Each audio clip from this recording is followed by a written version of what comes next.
کبھی کبھی سایہ گیند کی طرح اچھلتا ہے، وہ اس کی نقل کرتا ہے، اس کو یہ محسوس ہوتا ہے کہ سایہ بزدل ہے، اس لیے وہ اس کے پیچھے پیچھے رہتا ہے۔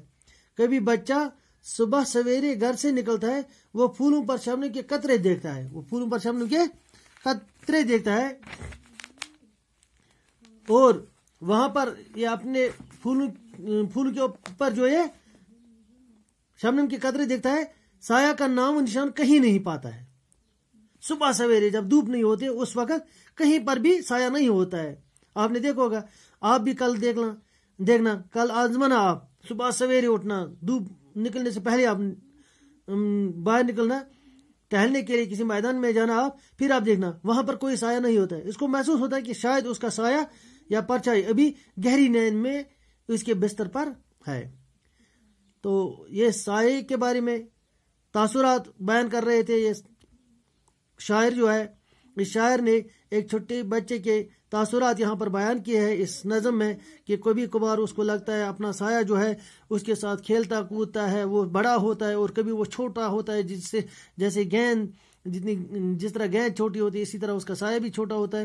اور کبھی کبھار جب وہ صبح سویرے نیند سے جاگتا ہے اور باہر مارننگ واک پر جاتا ہے، اس وقت دھوپ نہیں ہوتی ہے، اور دھوپ نہ ہونے کی وجہ سے وہاں پر اس کا سایہ بھی نہیں ہوتا ہے، اور وہ صرف پھولوں کے اوپر یا گھاس کے اوپر شبنم کو دیکھتا ہے، اور شبنم جس وقت ہوتی ہے پھولوں کے اوپر یا گھاس کے اوپر اس وقت سایہ نہیں ہوتا ہے۔